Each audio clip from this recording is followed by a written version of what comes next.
राष्ट्रीय बौद्ध महासभा द्वारा 3 दिवसीय 19वां राष्ट्रीय अधिवेशन का शुभारंभ दिनांक 12 अक्टूबर 2025 दिन रविवार प्रातः 9 बजे से संगठन के केंद्रीय कार्यालय Gautam Buddha inter college Nagla Makhraul Gwalior road Agra पर हुआ, जो दिनांक 14 अक्टूबर 2025 मंगलवार को समाप्त होगा।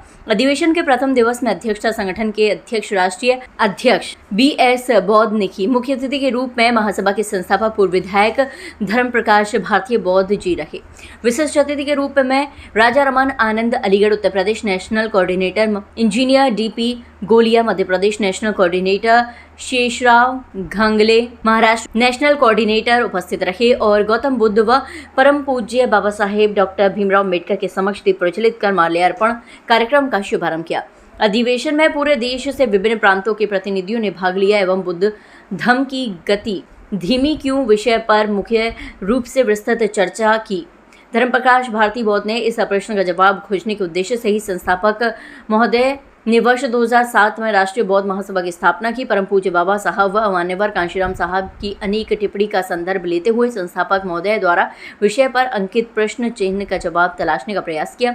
अन्य प्रश्नों से अधिवेशन में प्रतिभा करने आए SL बौद्ध मध्य प्रदेश, शोधोधन बौद्ध महा, बादल सिंह बौद्ध LP, अमृत बौद्ध राष्ट्रीय सहायक आचार्य संघ, प्रिय कमलेश बौद्ध सीहोर आदि ने विषय पर चर्चा करते हुए धर्म की गति देने के सुझाव दिए एवं 3 दिवसीय अधिवेशन में घर घर बौद्ध धर्म पहुंचाने का संकल्प लिया। प्रतिभागियों द्वारा अपने संबोधन में धर्म के महत्व को समझाया। BL चंद्रा मुख्य व्यवस्थापक, संचालन योगेश गौतम राष्ट्रीय महासचिव ने किया। उपस्थित कमल निगम जिला अध्यक्ष आगरा राजेंद्र सिंह, अजेंद्र सूर्य, मीडिया प्रभारी श्रीपाल बाबूजी, SP सिंह, राम प्रसाद बघेल, अनिल कुमार प्रभाकर, तिलक सिंह गौतम, RS सोलंकी, प्रेम नारायण, ज्योति बौद्ध, किशोरी बौद्ध आदि ने प्रतिभाग किया।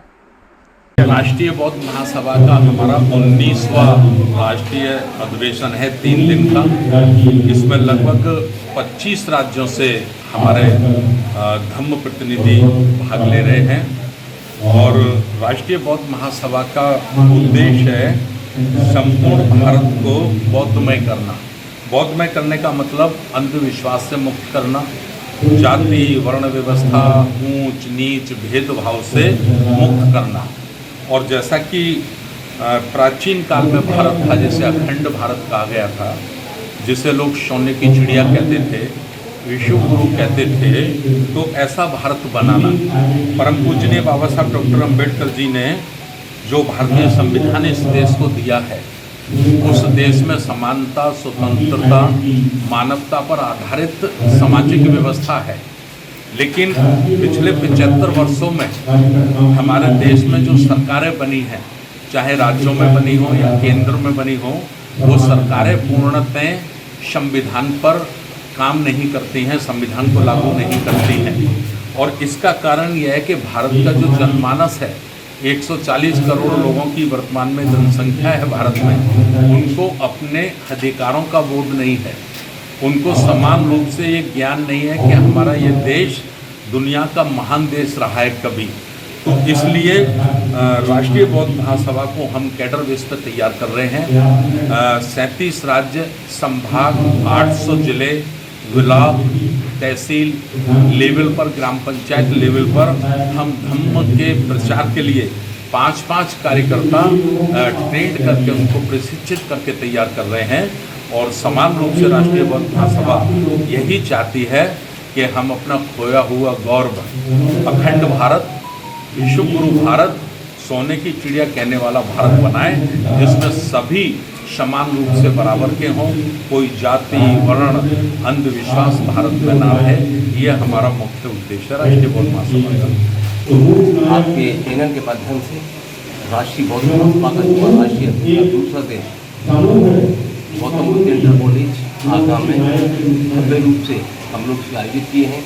हमारे कुछ साथी हैं और राष्ट्रीय बौद्ध का उद्देश्य है भारत को प्रबुद्ध भारत बनाना, संपूर्ण भारत को बौद्धमय बनाना। यह हमारा उद्देश्य है। लगभग 37 राज्यों से 37 राज्यों में करीब 25 राज्यों से यहाँ 500 उपस्थित हैं हमारे आदेश हमारे निवेदन पे ये सब लोग आए, उनका एक संकल्प लेकर यहाँ से जा रहे हैं कि हम भारत में कैसे बनाएंगे। क्योंकि राष्ट्रपति की जो योजना है, योजना हमारे पास है, हम अपने देश को पूरी करने के लिए हमने योजना बनाई है, उसमें खाता को देने के बहुत ठीक है भारत में करना है। जैसे कि शंतापाक महोदय ने भी बताया कि हम स्टेट वाइज, जिले वाइज, ब्लॉक वाइज, तहसील वाइज हम इसको पूर्ण रूप से तैयारी में हैं। हमारे एक अपना कार्यकर्ता कैडर है, कार्यकर्ता हम पिछले 19 साल से कैडर कार्यकर्ता तैयार हैं आचार्य जी के माध्यम से। और यही संदेश जा रहा है कि हमारा भारतवर्ष में हम लोग जिस तरह से जनानों को आकर्षित हम लोग हो रहे हैं और जिस तरह हमारा ये संदेश जा रहा है, क्योंकि जिसके पास योजना होता है, योजनाबद्ध तरीके से लोग काम करते हैं, हम लोग करते हैं। धन्यवाद। हमारा ये 19वां राष्ट्रीय अधिवेशन है और उसका सेकेंड डे है और इसका पूरा योजना बनाकर और पूरे देश से जो हमारे बहुजन समाज के चिंतक हैं, विचारक हैं, विद्वान हैं और जो पिंड में समर्पित और निष्ठावान होकर राष्ट्रीय बौद्ध महासभा के लिए कार्य कर रहे हैं, उनको यहाँ बुलाया गया था और बहुत ही अनुशासित तरीके से कल से सहभागिता कर रहे हैं। जहाँ जरूरत होती है वहाँ अपने विचार भी सहभागिता की जा रही है। तो इस तरह से एक संगठन के अनुशासन का बहुत अच्छा परिचय यहाँ पर हो रहा है और इस तरह का संदेश यहाँ से दिया जा रहा है कि जो बहुजन महापुरुषों की विचारधारा है, जो मानवतावादी विचारधारा है, जो समानतावादी विचारधारा है, जो न्यायवादी विचारधारा है, जो विज्ञानवादी विचारधारा है, उस पर हम कैसे समाज का निर्माण करें और जो पाखंड, अंधविश्वास और जो अवैज्ञानिक विचारधारा है वो कल्याणकारी नहीं है मानव के लिए। उस मानव कल्याणकारी जो महापुरुषों की हमारी विचारधारा है, सम्राट अशोक का जो समृद्ध भारत था, पहले जो प्रबुद्ध भारत था, गौरवशाली भारत था, ऐसा भारत कैसे निर्माण हो, इसके लिए हम सब लोग बुद्धिजीवी मिलकर चिंतन कर रहे हैं, मनन कर रहे हैं और हमारे माननीय संस्थापक जी का हमेशा प्रत्येक स्टेप पे हमको मार्गदर्शन हमको प्राप्त हो रहा है। निश्चित तौर पर हमारे लिए बहुत उपयोगी होगा और ये सभी क्षेत्र में जाकर और अपने कर्म ओटों को कार्य करेंगे।